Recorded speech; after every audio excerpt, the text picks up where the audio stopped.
It's been about a week since Bowtech released the Reckoning Gen2 39 and 36s. I thought in this video we could just go over some of the new features that so far I haven't seen talked about.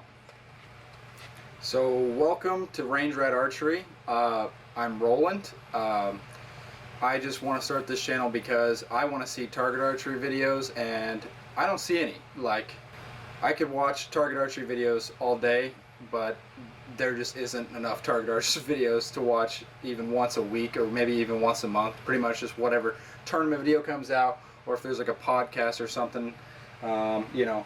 So just want to have more target archery stuff.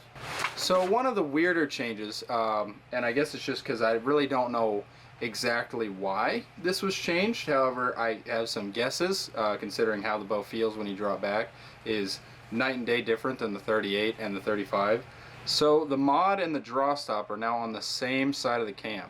I'll pull up a picture or some B-roll of what it was like on the 38, but now they're both on the same side, as opposed to last year where the peg was on this side and it was the sliding peg, which is a whole nother discussion in and of itself. But how that feels when you're at full draw, at least to me, this bow feels way harder, even on the soft setting, than the 38 did with the Bowmar stops, which would be equivalent to a hard setting.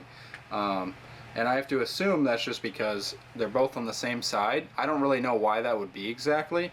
When you have it rolled over, the cable is more supported by this mod, like over a longer distance, so maybe that's why. I don't really know for sure. But that's definitely something interesting that I noticed they changed. You know, all their hunting bows have been like that for as long as I know. There definitely could have been some that weren't. Also, most other brands' target bows have been like this too, where they both have it on the same side, mainly just because they're both connected. So Matthews, it's one piece. Hoyt, it's a one piece with now a, you know, that little movable stop, which is similar to also the PSC, which is the same kind of deal where you can move that last end of the stop to get holding weight changes, which also changes the draw length, which is kind of the whole point of this mod system, which is the second thing I want to talk about. So we all know about the mod system, or at least anybody that's looked into it knows you can rotate this mod. There's some nice little, you know, hash marks to kind of guide you, and so you can do it more precisely. The old one, a lot of people would punch the pins out. I punched the pins out. That was started by Jason Getkin, and then, you know, Paige did it, and you know, Tim did it, and it became like kind of the popular thing to do. It definitely was a big upgrade because you could just slide the actual draw stop literally wherever you want, and then change the holding weight wherever you want. So you basically didn't have to twist up cables for anything except for timing specifically, which now this has time lock. But kind of the thing about that is going away now because we no longer have the sliding peg. Now, it's not that big of a deal that we don't have the sliding peg. You know, I wish there was at least 1/4 inch with the peg location, but regardless, you can still, you know, twist cables and stuff like that. It's just a little annoying. You know, the good thing is that you still have the ability to move that mod, because now this one is without the pin. That brings me to my next point about this, that so far I haven't seen any instructional videos or anything or details posted by Bowtech about this, but this is one of the coolest things, you know, upgrades over last year's model, as opposed to just when you could just punch the pin out on that one, is that there's actual little slots. And so the mod, when you put the screw through the correct holes, there's 2 shorter holes that only have a short throw to move the mod in. And having that, it makes it way easier to get that range right, and so you can just get little micro adjustments without worrying about like slamming it one way or the other, kind of like a sight that, you know, a crappy sight where you just barely move it and it moves a mile. This is kind of like preventing that, where you loosen the mod and then you have the exact throw range for the let off ranges, which I believe is like 65 to 82% or something like that. And so that's just really nice because it just makes it a little bit more handy, and a little bit user friendly, I think. But yeah, the indicator marks are really, really nice.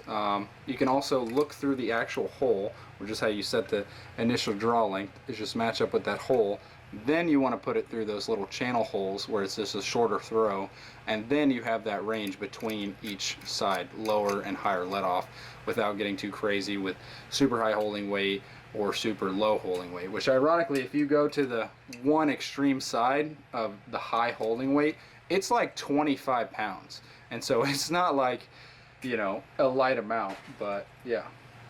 So the next new thing is this little Eclip Clamp thing. So this is something they've had on their hunting bows recently, but they just introduced on this target bow. So the old Reckoning 38 and 35 would just have an E-clip here. And so the thing with that is that there's just a little bit, it's just basically relying on the tolerances of the cam and the axle and everything like that, to where when you put this cam on and you put that E-clip in the slot that they CNC'd out there, that the cam wouldn't move. But in reality, like, some of them had like a tiny bit of play. This, I think the way this is supposed to work is it's just a little bit more fine-tunable to the specific tolerances of the specific cam and axle combination. So there's just no movement there. It's just a nice little improvement that they didn't really, you know, broadcast or anything. The next thing I want to do is show you what is under this grip lock, because I was super curious about how it worked. When I first had heard about it, I was pretty worried that it was going to move. Now seeing it in person, I know for sure that it is not going to move. The way they built it is pretty smart, pretty ingenious, and it's similar to how the time lock adjustment works, where you have just a screw going down and pushing against the cam, and so it's resisting in a different way than, you know, I was kind of worried there was just going to be a screw from the side, basically how there's the lock screw on this side for it, to where that would be all that was resisting it. But this way you actually have a screw resisting it in the opposite direction of the, you know, where the pressure is going, and then you on top of that have a lock screw, which is pretty similar to how the grip works. Is that there's just a screw, if you can see that, that goes through the front of the riser, and you basically screw it in or screw it out to change the angle, and then once you get it at the correct angle, you would lock it down on the side with these screws. So I'm just going to go ahead and pop this off. So basically where it would pivot, there is a set screw that goes through the riser right there, and so basically under the grip you have a spring. On the back side of the grip there's some sort of a little pokey thingy that sticks out that kind of goes inside the spring, and that's kind of the fixed point that it rotates off of, and then there is a set screw that goes through the actual hole in the grip, and that's the pivot point of the grip. Got that flexible rubber stuff at that specific point where it can bend, and then that set screw just goes up against the bottom of the grip right there. And that's where how you get your angle, and it seems pretty solid to me. It's a super slick system that you don't have to buy new grips or something like that if you want a different grip, which is just super cool. The next thing you'll notice is that there's actually a more forward limb angle with these new limbs, more towards the target limb angle, which is really cool to see. It gives you more of a target style feel when the bow jumps and reacts. The cam shape itself is actually a little bit different too, which is supposed to give us more speed at the specific draw lengths and stuff like that, and also more smoothness. Right now it's kind of hard for me to tell. It's not at my draw length, but I think the cam draws pretty smooth. This is the medium cam. This is what everybody's been getting shipped out to the shops. The long cams aren't in production yet as far as I know, or at least you know, we don't know when we're going to get them. That is all of the hidden features that I haven't seen discussed anywhere.